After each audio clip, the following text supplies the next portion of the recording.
ಸಾವಿರ ಪತ್ರಕರ್ತರ ಹೊಂದಿದಂಥ ಸಂಘಟನೆ ಇವತ್ತು ರಾಜ್ಯಾಧ್ಯಕ್ಷರು ಏನು ಹೇಳ್ತಾರ ಹಲ್ಲೆ ಬಗ್ಗೆನ ಒಂದೆರಡು ಮಾತುಗಳನ್ನು ಕೇಳೋಣ.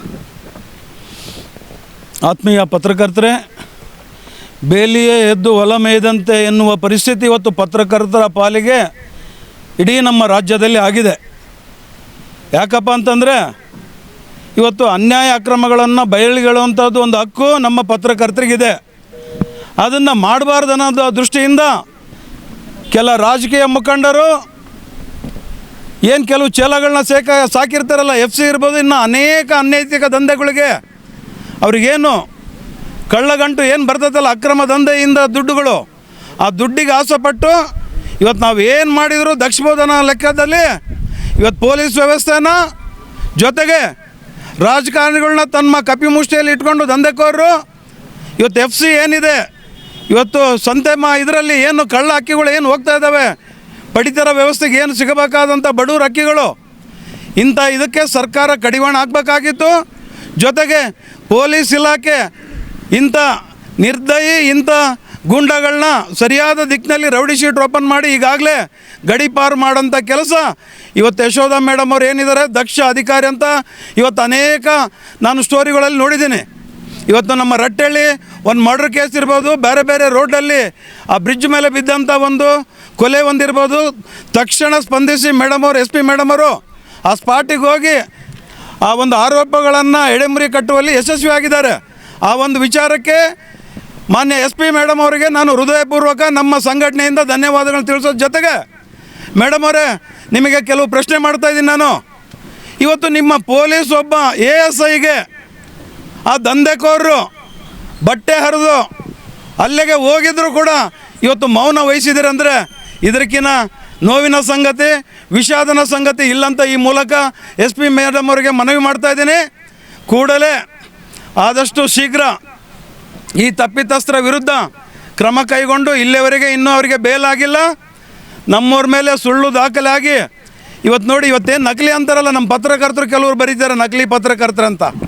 ನಿಜವಾಗೂ ನಾ ಪತ್ರಕರ್ತರಿಗೆ ಕೇಳೋದಿಷ್ಟೇ, ಸ್ವಾಭಿಮಾನದಿಂದ ಹೋಗಿ ಪ್ರತ್ಯಕ್ಷ ಕಂಡರು ಪ್ರಮಾಣಿಸಿ ನೋಡಿ. ಫಸ್ಟ್ ಅವ್ರ ತಲ್ಲಿ ಅಥೆಂಟಿಕೇಷನ್ ಐತಾ ಇಲ್ಲ ನೋಡ್ರಿ.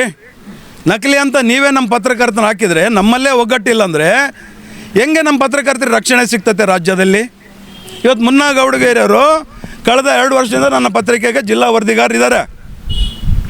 ಅದೇ ರೀತಿ ನಾಗರಾಜ್ನವರು ಅವರನ್ನು ನಮ್ಮ ಪತ್ರಿಕೆಗೆ ವರದಿಗಾರಿದ್ದಾರೆ. ಜರ್ನಲಿಸ್ಟ್ ವಾಯ್ಸ್ ದಿನಪತ್ರಿಕೆ ನೀವು ಗೂಗಲಲ್ಲಿ ಸರ್ಚ್ ಮಾಡಿ ನೋಡಿ, ಅದಕ್ಕೆ ಏನೇನು ಲೈಸೆನ್ಸ್ ಬೇಕೋ PRGIಯಿಂದ ಸರ್ಕಾರದಿಂದ ಎಲ್ಲವೂ ಇದ್ದಾವೆ. ಅಂಥವ್ರನ್ನ ನಕಲಿ ಅಂತ ಹೆಂಗೆ ಹೇಳ್ತೀರಾ? ದಯಮಾಡಿ ಈ ರೀತಿ ನಮ್ಮ ಪತ್ರಕರ್ತರ ಆರೋಪ ಬೇಡ, ಬರೆಯೋದು ಬೇಡ. ಮುಂದಿನ ದಿನ ನೀವೇನಾದರೂ ತಿದ್ದುಕೊಳ್ಳದಿದ್ರೆ ನಿಮ್ಮೆಲ್ಲನೂ ಮಾನನಷ್ಟ ಹಾಕಿ ಬೀದಿಗೆ ನಿಲ್ಲಿಸೋಂಥ ಕೆಲಸ ನಾವು ಮಾಡ್ತೀವಿ ಅಂತ ಈ ಸಂದರ್ಭದಲ್ಲಿ ನಮ್ಮ ಪತ್ರಕರ್ತರಿಗೂ ಎಚ್ಚರಿಕೆಯ ಗಂಟೆ ನಾನು ಕೊಡ್ತಾಯಿದ್ದೀನಿ. ಇವತ್ತು ಆದಷ್ಟು ಇವತ್ತೇನು ನಡೆದಿದೆ ನಮ್ಮ ಮುನ್ನೋರ ಬಗ್ಗೆ, ನಾಗರಾಜ್ ಬಗ್ಗೆ ಮೇಲ್ನೋಟಕ್ಕೆ ಇದು ಸುಳ್ಳು ಅಂತ ಪ್ರತಿಯೊಬ್ಬರಿಗೆ ಗೊತ್ತಿರೋಂಥ ವಿಚಾರ. ಇವತ್ತು ದಂಧೆಗೋರಿಗೆ ಹೇಳ್ತಾ ಇದ್ದೀನಿ, ಆದಷ್ಟು ನಿಮ್ಮ ಒಂದು ಅತಿರೇಕರಿಗೆ ಕಡಿವಾಣ ಆಗದಾಯಿದ್ರೆ ಮುಂದಿನ ದಿನ ನಾವು ಪತ್ರಕರ್ತರೆಲ್ಲ ಸೇರಿ ನಿಮಗೆ ಒಂದು ತಕ್ಕ ಪಾಠ ಕಲಿಸ್ತೀವಿ. ಜೊತೆಗೆ ಇವತ್ತು ಜಿಲ್ಲಾಧಿಕಾರಿಗೆ, ಪೊಲೀಸ್ ವರಿಷ್ಠಾಧಿಕಾರಿ ಯಶವಂತ ಮೇಡಮ್ ಅವ್ರ ಹತ್ರನೂ ಹೋಗ್ತಾಯಿದ್ದೀವಿ. ಹೋಗಿ ಅವ್ರಿಗೆ 1 ತಿಂಗಳ ಕಾಲ ಗಡುವು ಕೊಡ್ತಾಯಿದ್ದೀವಿ. ಇದಕ್ಕೇನು ಕ್ರಮ ಅಂತ ಕಾನೂನಲ್ಲಿ ಏನಂತ ನಮಗೆ ಗೊತ್ತಿದೆ. ಇದು ಸ್ಕ್ವಾಶಿಗೆ ನಾವು ಹೈಕೋರ್ಟಾಗಿ ಹಾಕಿದರೆ ಏನಾಗ್ತದೆ ಅಂತಲೂ ನಮಗೆ ಗೊತ್ತಿದೆ.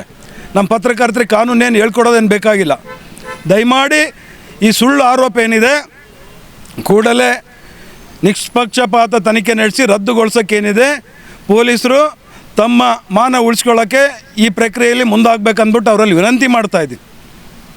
ಯಾಕಂದರೆ ಪೊಲೀಸರ ಮೇಲೆ ಅಲ್ಲೇ ಆದಂಥ ಸಂದರ್ಭದಾಗೆ ಅವತ್ತು ತಾವೇ ತಮ್ಮ ಸ್ಟೇಷನಲ್ಲಿ 353 ಮಾಡಿದಿರಿ.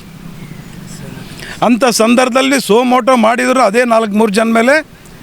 ಅದೇ ವ್ಯಕ್ತಿಗಳು ಯಾರನ್ನೋ ತರಿಸ್ಬಿಟ್ಟು ಆ ಹೊಡೆದಾಟ ಆಗೋಂಥ ಟೈಮಲ್ಲಿ ಅವತ್ತು 7/6/2026 ಏನು ನಡೆದಿದ್ದ ಘಟನೆ 11ರಿಂದ 11:45 ಘಟನೆ.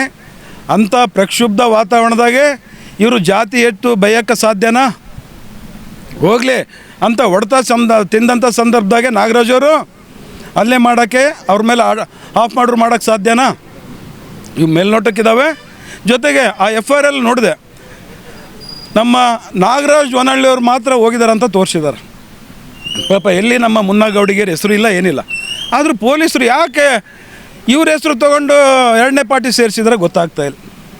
ನಮ್ಮ ಮುನ್ನಗೌಡಿಗೆರರು ತಪ್ಪು ಮಾಡಿದ್ದಾರೆ, ಇನ್ನೊಂದು FIR ಮಾಡಬೇಕಾಗಿತ್ತು ಇವರಂತ. ಆ ವಿಚಾರದಲ್ಲಿ ನಮ್ಮ ಮುನ್ನಗೌಡಿಗೆರನ್ನು ತಪ್ಪು ಮಾಡಿದ್ದಾರೆ ಅಂತ ಹೇಳ್ತಾ ಇಡೀ ನಮ್ಮ ಪತ್ರಕರ್ತರು ಮಿತ್ರರಿಗೆ ಹೇಳೋದಿಷ್ಟೇ, ಎಲ್ಲೇ ಅನ್ಯಾಯ ನೀಡಲಿ ಪತ್ರಕರ್ತರಿಗೆ ನಮ್ಮ ಕಾನಿಪ ಧ್ವನಿ ಸ್ಪಷ್ಟವಾಗಿ ಹೆಜ್ಜೆ ಇಟ್ಟು ಅವ್ರ ಪರವಾಗಿ ಇರ್ತತೆ. ಜೊತೆಗೆ ಇವತ್ತು ಮುನ್ನಗೌಡಿಗರಿಗಿರ್ಬೋದು, ನಾಗರಾಜ್ ಅವ್ರಿಗಿರ್ಬೋದು, ಇವತ್ತೇನು ಅನ್ಯಾಯ ಆಗಿದೆ ಅದಕ್ಕೆ ನಾವು ಸಂಪೂರ್ಣ ಬೆಂಬಲ ಇರ್ತೀವಿ. ಒಂದು ತಿಂಗಳ ನಂತರ ಇಡೀ ರಾಜ್ಯಾದ್ಯಂತ ಹೋರಾಟ ಕರೆ ಕೊಡ್ತೀನಿ.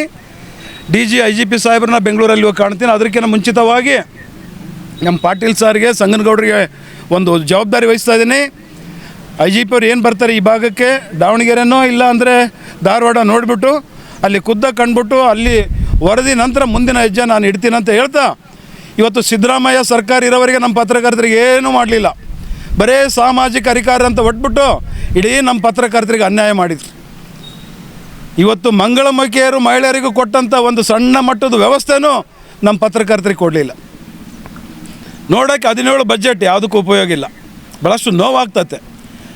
ಇವತ್ತು ಅಂಥ ಹೀನಾಯ ಸ್ಥಿತಿಯಲ್ಲಿ ಬದುಕ್ತಾ ಇದ್ದೀವಿ. ನಾವು ಇನ್ಯಾವುದೂ ಯಾವ ರಾಜಕಾರಣ ಕೇಳಬಾರ. ಕೊನೆಗೆ ಇವತ್ತೇನು DK ಅವ್ರು ಬಂದಿದ್ದಾರೆ ಮುಖ್ಯಮಂತ್ರಿ ಆಗಿ, ಸಂತೋಷ. ಬಂದ ತಕ್ಷಣ ರೌಡಿ ನಿಗ್ರಹ ದಳ ರೌಡಿಗಳನ್ನ ಹತ್ತಿಕ್ಕ ಕೆಲಸ ಆಗಿದೆ. ಜೊತೆಗೆ ಯಾರು ಮಾಡಲಾರ್ದಂಥ ಇವತ್ತು 72,000 ಉದ್ಯೋಗಗಳನ್ನ ನಮ್ಮ DK ಶಿವಕುಮಾರ್ ಅವ್ರು ಕರೆದಿದ್ದಾರೆ. ಅವರಿಗೆ ಹೃದಯಪೂರ್ವಕವಾಗಿ ನಮ್ಮ ಕಾನಿಪ ಧ್ವನಿಯಿಂದ ಈ ಸಂದರ್ಭದಲ್ಲಿ ಅವರಿಗೆ ನಮನ ಸಲ್ಲಿಸ್ತಾ ಇದ್ದೀನಿ. ಜೊತೆಗೆ ನಮ್ಮ ಪತ್ರಕರ್ತರದ್ದೇನಿದೆ, ಇನ್ನೊಂದು ವಾರದಲ್ಲಿ ನಾನು ಖುದ್ದ DK ಶಿವಕುಮಾರ್ನ ಭೇಟಿಯಾಗಿ ನಮ್ಮ ಪತ್ರಕರ್ತರ ಸಮಸ್ಯೆ ಏನಿದ್ದಾವೆ, ಬಸ್ ಪಾಸ್ ಇರ್ಬೋದು, ಇವತ್ತು ನಮ್ಮ ಪತ್ರಕರ್ತರ ರಕ್ಷಣಾ ಕಾಯ್ದೆ ಕೂಡಲೇ ಇಂಪ್ಲಿಮೆಂಟ್ ಆಗಲೇಬೇಕು. ಅದೊಂದು ರಕ್ಷಣಾ ಕಾಯ್ದೆ ಬಂತಂದರೆ ಎಲ್ಲ ದಂಧೆಕೋರರಿಗೆ, ರಾಜಕಾರಣಿಗಳಿಗೆ ನಡುಕ ಹುಟ್ಟುತ್ತಂತ ಈ ಸಂದರ್ಭದಲ್ಲಿ ಹೇಳ್ತಾ, ಮುಂದಿನ ಹೋರಾಟಕ್ಕೆ ನೀವೆಲ್ಲ ಸಿದ್ಧರಾಗಬೇಕಂತ ಹೇಳ್ತಾ, ಇವತ್ತು ಜಿಲ್ಲೆಯ ಹಾಗೂ ರಾಜ್ಯದ ಮೂಲೆ ಮೂಲೆ ಬಂದಂಥ ಪ್ರಮುಖ ಮುಖಂಡರುಗಳಿಗೆ ನಾನು ಧನ್ಯವಾದ ತಿಳಿಸ್ತಾ, ಇನ್ನು ಮುಂದಿನ ಹೋರಾಟ ಭಾರಿ ಸೂಕ್ಷ್ಮತೆ ಇರುತ್ತೆ. ಕಾನೂನು ಹೋರಾಟ ದಿಟ್ಟವಾಗಿ ಸಾಗ್ತದೆ. ಜೊತೆಗೆ ಹೈಕೋರ್ಟು, ಸುಪ್ರೀಂ ಕೋರ್ಟಲ್ಲಿ ರಿಟ್ ಪಟಿಷನ್ ಫೈಲ್ ಮಾಡೋದ್ರ ಮುಖಾಂತರ ಸರ್ಕಾರಕ್ಕೆ ಎಚ್ಚರಿಕೆ ಗಂಟೆ ನಾನು ನೀಡ್ತೀನಿ ಅಂತ ಹೇಳ್ಬಿಟ್ಟು ಈ ಸಂದರ್ಭ ಹೇಳೋದ್ರ ಜೊತೆಗೆ ತಾವೆಲ್ಲ ಧೈರ್ಯವಾಗಿರ್ರಿ. ನಿಮ್ಮನ್ನು ನಂಬ್ಕೊಂಡಂಥ ಕುಟುಂಬ ಒಂದು ಇರ್ತತೆ. 3 ಬಿಟ್ಟಂಥ ನನ್ನ ಮಕ್ಕಳಿಗೆ ಏನು ಮಾಡೋಕ್ಕೂ ಎಸಲ್ಲ. ಅದಕ್ಕೆ ನಿಮ್ಮ ಪ್ರೊಟೆಕ್ಷನ್ ಸಮೇತ ಇಂಥ ದಾಳಿಗೆ ಹೋಗ್ಬೇಕಾದಾಗ ನಿಮ್ಮದು ಬಲ ತೊಗೊಂಡು ಹೋಗ್ರಿ ಅಂತ ಈ ಸಂದರ್ಭದಲ್ಲಿ ಕರೆ ಕೊಡ್ತಾ ನನ್ನ ಮಾತಿಗೆ ವಿರಾಮ ನೀಡ್ತಾಯಿತ್ತು.